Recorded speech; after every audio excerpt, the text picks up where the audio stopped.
hear a lot of words, but not an answer, Donald. What topic are you here for? About the statement that I read, body count doesn't matter. Thank you for answering the question. That's my debate topic. It's a facts over feelings debate, not an individualized debate. That means I'm not debating you on you, meaning you're not the subject of this debate. We discussed this in a factual or scientific way only, which means you don't start a sentence with, I think, I feel, my opinion, my experience. Donald, are you here for a facts over feelings debate? Yes or no? Yeah, sure. Yes. Okay. A little bit of ground rules before we start. A fact would be like this. Would you agree this is a key? Okay. Is that a yes? Yes, I agree. Yes. That's a key. Me too. A fact is something outside of you and me, agreed upon on site because it is so obvious. If you want to bring a science, you have to bring 4 pieces of information to prove what you're saying is not a lie. Title of the peer-reviewed study, website is on, page number, paragraph number, where the study says safe consensual sex has this negative result.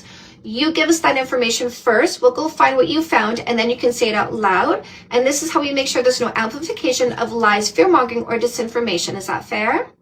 Okay, I mean, yeah, but I don't have any studies with me. So you don't have a science. Did you have a fact, something outside of you to bring? Yeah, but like, can I ask you this? Like, you wouldn't mind if your partner has been with like 1,000 women? This is not storytelling time. This is a debate using facts or science. Did you have a fact to bring? Yes or no? Because I am prepared for this debate. The fact is that most people you're making stuff up. So most is a statistic. What's the title of your peer-reviewed study?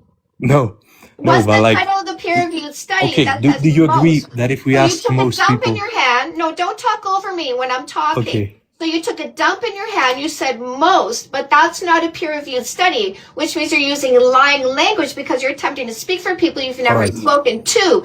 And I don't listen to people who lie by using lying language. I'm not lying.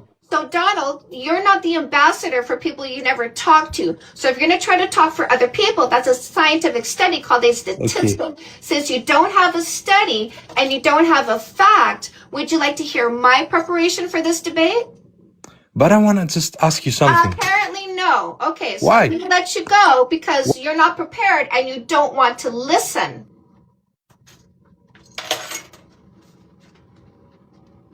So we don't waste our times on males who lack communication skills, don't want to understand the simple words coming out of your mouth, don't want to absorb any information, and have no respect for you. So block, delete, cleanse, remove, ladies, let them talk. And when you've identified a failure, you block and delete them instantly. You don't waste your time. Now, what this male was lacking was curiosity. He didn't want to know anything. He didn't want to hear my facts. When I said, would you like to hear how I came prepared? He said, no. So we let him go because he didn't come here to learn anything. No curiosity means no intelligence. Don't forget, ladies, curiosity is a sign of intelligence. He didn't show me any of that.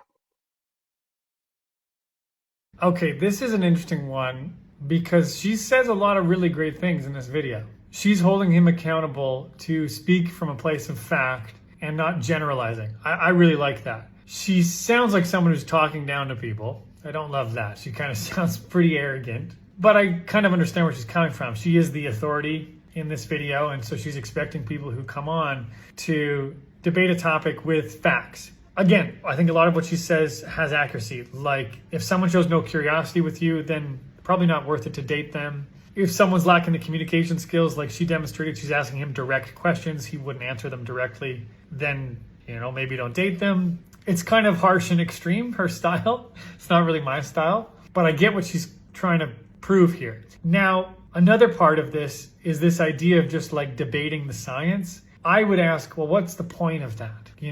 It quickly turns into just two people fighting to be right. Whether it's scientifically backed or not, my stance as a coach kind of is like, who cares? When I'm working with someone, I'm not trying to prove to them that they should be in a relationship, the relationships are good, that they're bad, that whatever, they should have kids, shouldn't have kids.